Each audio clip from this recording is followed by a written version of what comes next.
As we know, the 2022 NBA draft occurred a few days ago, and like always, opinions over these draft picks always come out during this time. With 60 guys seeing their name called to go to the next level, of course, some selections were better than others. In today's video, I will be discussing the 5 players that I think were the best selections in the 2022 NBA draft. As I'm making these opinions throughout this video, one of the main things that I will be thinking about is fit with the team that selected them, but also the player's skills, of course. Also, I will be thinking about the player's development, if they have a very high upside, and how their potential in the NBA will look. Before I get into it, make sure you guys do subscribe, like, and comment.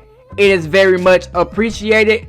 But without further ado, let's go ahead and get into the first player. Now, this is not in any type of order, but the first player that I will be starting with is Jadenivey. Now, Jadenivey was selected with the 5th pick to Detroit Pistons. And honestly, if I had to vote for a specific pick to be the best, it will probably be this Detroit Pistons pick. The reason I say that is because I think this is probably the best fit for Jadenivey, and this was definitely the best pick for Detroit Pistons, as the Detroit Pistons need scoring. Last season, the Detroit Pistons actually ranked 28th in the whole league in points, and they also ranked 26th in fast break points. And honestly, I think Jadenivey can come in and fill that scoring void that is needed by Detroit Pistons, and I feel like him and Cade Cunningham can be a very dynamic duo in the backcourt. Because as we know, Cade Cunningham is a very versatile point guard, and at his 6'8" and very lengthy frame, we know that he is a matchup nightmare. But with Jadenivey also in the backcourt, those two will be matchup nightmares for a lot of backcourts in the NBA. And with these two both being very fierce competitors, and they both play with a passion that you rarely see from a lot of young guys their age, I can definitely tell that this will be a very exciting era for Detroit basketball, and something that a lot of Detroit fans have been waiting for years to see. You got to give it up to the Pistons organization for making a great pick. Now, the next player that we will be discussing is Chetholmgren. Now, Chetholmgren was selected with the number 2 pick by the Thunder, and I honestly think that this is a perfect fit for both parties involved. Now, I know a lot of people probably think Jabari Smith was the pick here, but honestly, I think Chet is the perfect pairing with the Thunder because he does provide a lot of different versatile qualities that the Thunder really do need. One of those qualities is, of course, 3-point shooting. Last season, the Thunder were actually dead last in 3-point percentage, and I think Chet, because he is a very capable shooter, can come in and help improve that percentage, as he did shoot 39% from the 3 in his long season at Gonzaga. But besides the 3-point shooting and all the other all-around capabilities that Chet has, including his ball handling skills for his size, his shot blocking ability, and his defense in general, is of course his pairing with the 2 young guards, Shai Gilgeous-Alexander and Josh Giddey. What really intrigues me about Chet's fit with these 2 talented young guards is the variety of different things on offense that these 3 can do while on the court together.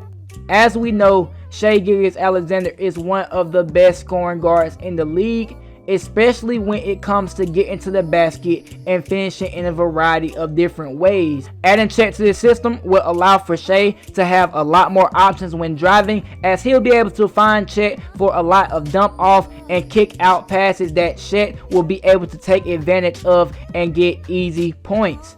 This will be both beneficial for Chet and Shai, as Shai is a very capable playmaker and Chet is a very capable scorer, and I feel like this will allow for both of them to thrive in this type of system.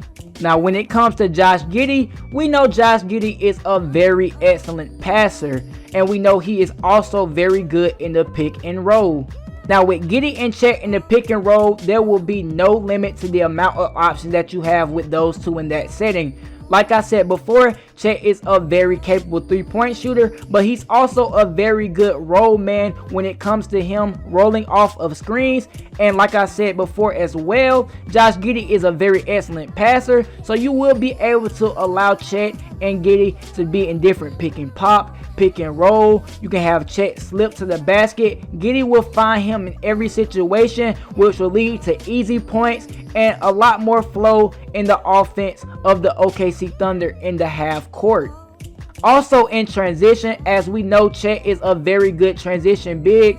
We know that him having Giddey and also Shea is going to be very beneficial, as we know both of them can get on the break and they'll be able to find Chet in transition situations. But also, if need be, we know that Chet is able to push the ball down the floor himself, and he will be able to find either of those two as well. So this can be a very good fast break team if all the other pieces align with these three. All in all, I think this is one of the best picks in the draft. I think Chet and the Thunder are a great match, and I think the Thunder give Chet the best possibility to maximize his potential. As we know, Chet does have star potential. He does have star qualities. Will he be a star? That all depends on his development. As we know, he does need to get stronger to be able to handle the physicality of the NBA. But overall, I think this is another great selection by Sam Presti and the Thunder. This will be a major piece in their growth as a team. And honestly, don't sleep on the Thunder. I think they will be a better team than they were last year. And I think they can be a very sneaky team when it comes to being able to get into the play-in this year. So I gotta say great job to the Thunder organization on this pick. The next player we will be talking about is Johnny Davis.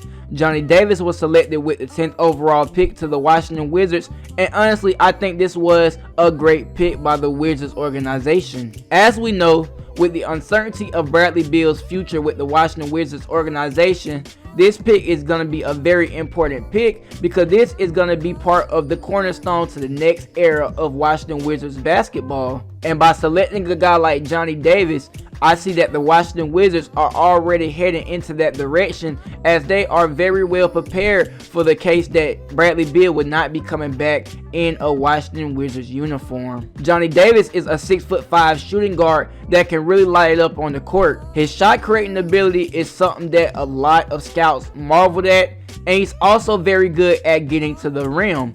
The only concern would probably be his three-point shot, but honestly, I think his three-point shot is better than what people are giving him, even though it wasn't that consistent at Wisconsin. Also, Davis is a very good transition scorer, and as we know, the Washington Wizards are not a good transition team, as they actually were 28th in fast break points last year.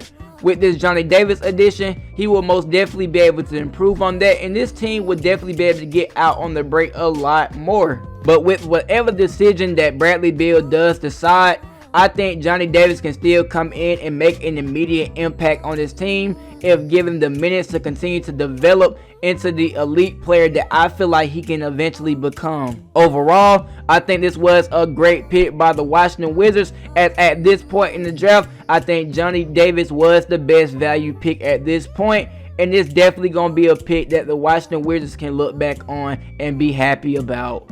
The next player we will be discussing is Bennedict Mathurin. Bennedict Mathurin was selected with the 6th overall pick to the Indiana Pacers, and honestly, I think this was an excellent pick by the Pacers organization. Bennedict Mathurin is a very athletic 6'6" wing with a very strong frame, who is known for being very explosive. Mathurin is also a very great three-point shooter, and I think the Pacers made this pick because they definitely know how to use a guy very similar to this.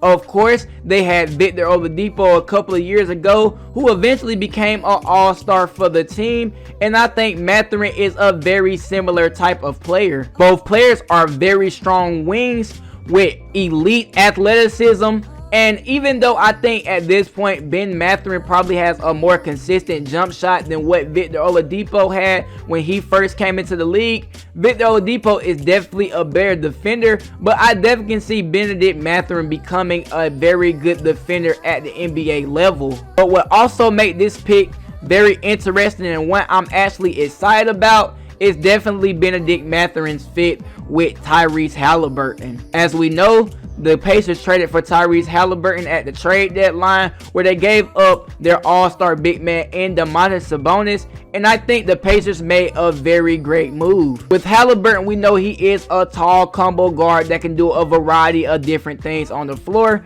and pairing him with somebody like Mathurin is gonna make this a very dynamic backcourt. Halliburton is a very excellent passer, and with Mathurin being a very great shooter, I can definitely see him finding Mathurin on a lot of flares, a lot of curls, and just getting Mathurin easy and open jump shots. Also, Mathurin is a very elite cutter to the basket, and I can definitely see Halliburton finding him on easy cuts, which will lead to a lot of easy points. And like I said, with Mathurin not being the best shot creator at this point, I think having somebody like Halliburton is going to be very beneficial to him, knowing that he won't have to create a lot of opportunities for himself, and a guy like Halliburton will find those opportunities for him and get him a lot of easy points. I can definitely see Mathurin being a very good, impactful player, especially with how the Pacers roster is looking right now. I think he can come in, be able to score, be able to do a lot of variety of different things on the court,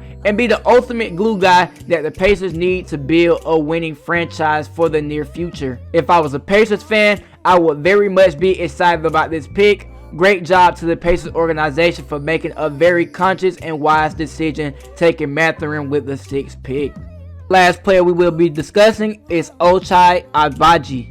Ochai was selected with the 14th overall pick by the Cleveland Cavaliers, and I think this was an excellent pick by a Cavs organization that's obviously looking to keep moving forward when it comes to being in playoff contention. Ochai is a 6'5" wing that does a variety of different things on the floor, but one of his main attributes is his three-point shooting. Ochai, who shot 41% from 3 in his last season at Kansas, is going to be a guy I think the Cavs can definitely plug in and play, and he can provide valuable minutes, whether it's coming off the bench or possibly starting in the right lineups. Also, Ochai projects to be a very good 3-and-D wing, as he is a very good defender, and he showed that last season at Kansas, making a lot of phenomenal plays that helped lead this team to a national championship. He is definitely a winner, and I definitely think he bodes well with a lot of the Cavs' young core and Darius Garland and Evan Mobley, and I definitely think that he will help continue to lead this team to greener pastures. Honestly, I thought Ochai was definitely going to be picked way before the Cavs got on the board, but I'm definitely glad that he did slip, because this team is definitely the perfect fit for him, and as he continues to develop as a shot creator and as an overall player, I definitely see this being a sleeper pick, and a pick that we might look back on and say this was one of the best picks in this draft. Definitely an excellent fit pick for the Cleveland Cavaliers. But that will conclude this video. Let me know down below in the comment section if I missed somebody, or if you would have replaced somebody that's on this video with somebody else that was in the draft. All in all, I think this draft is going to be a very solid draft, and a draft that we look back on and say it produced a lot of quality NBA players. But without further ado, I thank you guys. Don't forget to subscribe, like, and comment. It is very much appreciated. But it has been your boy Yankee, and I am out, man. Peace.